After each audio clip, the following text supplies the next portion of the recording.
Ayan guys, gagawa po tayo dyan ng club sandwich. Yan yung mga gagamitin ko sa paggawa ng club sandwich. Ayan. Bread and then chicken, tomato and cucumber. Ayan ang ating gagamitin at saka sliced bread and egg. Ayan po. Para po yun sa pagkain nila ngayong Ramadan. Yan na po. Ganyan lang po. Madali lang namang gawin yan. Nilagay yung chicken sa bread. Tapos yung cucumber, egg. Ganyan lang. Ayan, ganyan lang siya. Tapos, ilalagay yung, nilagyan pa rin dyan ng tabasco. Tapos, ilalagay yung sliced cheese yan. Tapos, papatong-patungin lang po yan. Gano'n lang po kadali ang paggawa ko ng club sandwich. Very easy lang. Simple lang siya. Kaya yan. Ayan na. Patong ng tomato. At yung egg ipapatong. Ayan. Tatakpan na siya. At saka hihiwain. Ayan. Hihiwain na nga. Nahirapan nga ako maghiwa dyan. Ayan. Hiniwa ko sa 4 na slice. Maliliit lang para isang subuan lang nila. Ayan.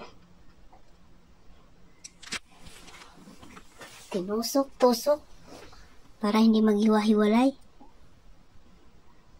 Tinusok-tusok ko yan.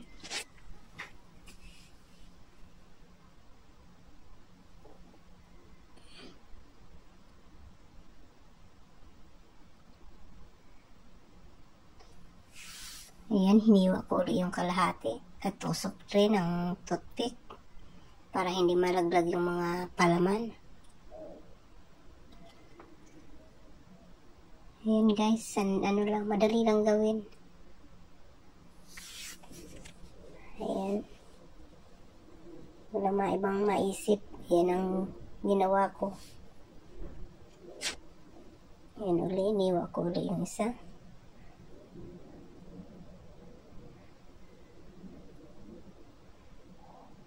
Hindi ko alam kung gagawin, kung tanggalin o lalagay yung toothpick. Nakakatawa. Tinanggal yung isa at binalik. Yan. At hihiwain uli. Natutusok kasi ako pag may stick. Kaya yun guys, ganyan.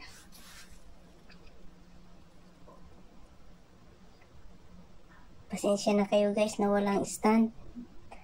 Nakapatong lang yung cellphone ko dyan sa sa lapag. Ayan, hiniwa ko din yung kalahati. Yan. Tusok-tusok ulit ng toothpick. Yan, ganyan. Lagay doon sa lalagyan. Ayan guys. Ayan na. Natapos na.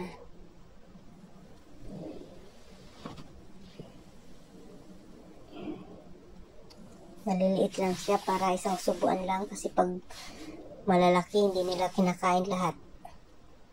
Tatamad nila. Gusto nila isang subuan lang. O 2 kagatan lang. Ayan na. Finish na.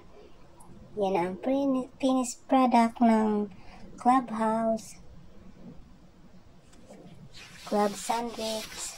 Yan, bye. Thank you for watching. Bye-bye.